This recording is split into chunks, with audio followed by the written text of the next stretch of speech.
ಮಹಾಶಿವರಾತ್ರಿ. ಶಿವರಾತ್ರಿ ಅಂದ್ರೇನೆ ಶಿವ ಮತ್ತು ಶಕ್ತಿಯ ಸಂಗಮದ ಸಂಕೇತ. ಪುರಾಣಗಳ ಪ್ರಕಾರ ಇವತ್ತು ಶಿವ ಮತ್ತು ಪಾರ್ವತಿ ಮದುವೆಯಾದ ದಿವಸ ಅಂತ ಹೇಳ್ತಾರೆ. ಮತ್ತೊಂದು ಕಥೆಯಲ್ಲಿ ಶಿವ ಇವತ್ತು ಲಿಂಗದ ರೂಪದಲ್ಲಿ ಪ್ರತ್ಯಕ್ಷವಾದ ದಿನ ಅಂತ ಕೂಡ ಹೇಳ್ತಾರೆ. ಶಿವರಾತ್ರಿ ಪೂಜೆನ ನಾವು ರಾತ್ರಿ ಹೊತ್ತಲ್ಲಿ ಮಾಡುವಂಥದ್ದು.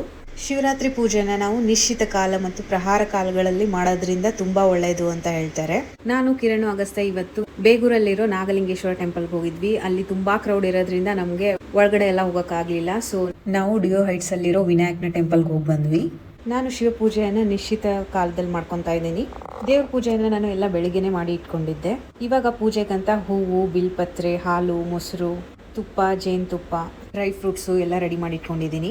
ಶಿವಲಿಂಗನ ನಾನು ನೀಟಾಗಿ ಮುಂಚೆನೆ ತೊಳೆದಿಟ್ಕೊಂಡಿದ್ದೀನಿ. ಶಿವ ಅಭಿಷೇಕ ಪ್ರಿಯ ಅಂತಾರೆ. ಸೊ ಶಿವಂಗೆ ನೀರು, ಹಾಲು, ಮೊಸರು ಎಲ್ಲ ಹಾಕಿ ಅಭಿಷೇಕ ಮಾಡಿಕೊಂಡು ಮತ್ತೆ ನೀರು ಹಾಕಿ ನೀಟಾಗಿ ತೊಳೆದು ವಿಭೂತಿ, ಕುಂಕುಮ ಎಲ್ಲ ಇಟ್ಟು ಹೂವೇರಿಸಿ ಶಿವರಾತ್ರಿ ಪೂಜೆನ ಮಾಡಿಕೊಂಡೆ.